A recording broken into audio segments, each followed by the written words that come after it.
Первым делом самолета. В Сингапуре открылся самый большой в Азии международный авиасалон. В этот раз российские компании решили впервые показать модели новейших истребителей.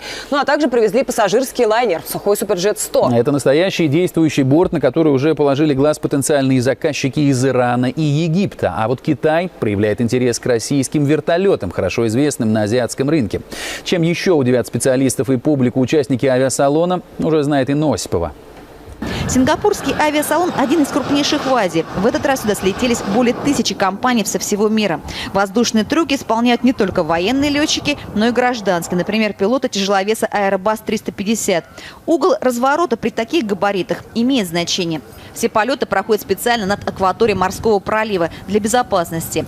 От России на авиашоу прилетел ближнемагистральный лайнер «Сухой Суперджет-100». Причем прилетел из суровой зимы в жаркое тропическое лето. Этот Суперджет-100 прилетел сюда, в Сингапур из Якутии. Там сейчас минус 40 градусов, здесь плюс 30. И такой перепад температур акклиматизацию самолет перенес хорошо. А вот экипажу пришлось гораздо сложнее.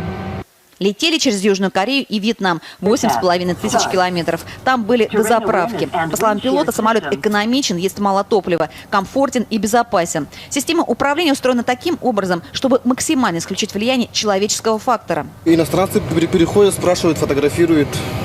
Они больше интересуются как интерьером салона. Как шаг кресел, например, спрашивают, высоту потолков. В кабину они редко заходят. На сегодня в эксплуатации находится 64 таких суперджета. Азиатский рынок – один из самых перспективных в мире, поскольку пассажиропоток растет куда быстрее, чем, например, в Европе. Именно поэтому компания «Гражданские самолеты Сухого» пригнала сюда действующий борт. Сейчас ведутся переговоры о поставках 100 российских суперджетов для Ирана. Но необходимо добро от США, поскольку в лайнере есть и американские комплектующие. Сам проект «Сухой Суперджет» хоть и международный, но западные санкции, говорят авиастроители, ему не грозят. На сегодняшний день нет никаких ограничений. Проект изначально был международный. Понятно, что достаточно широкая международная кооперация по поставкам комплектующих, поэтому никаких ограничений в этом плане нет. А с другой стороны, мы также заинтересованы в оптимизации себестоимости самолета, поэтому есть ряд проектов по локализации производства комплектующих на территории Российской Федерации. Военные бренды из России в рекламе на азиатском рынке не нуждаются. Наши истребители из серии Су-30 используются как боевое крыло сразу в нескольких странах. В Сингапуре в этот раз решили впервые показать новейшие модели самолетов Су-35 и Су-30СМ.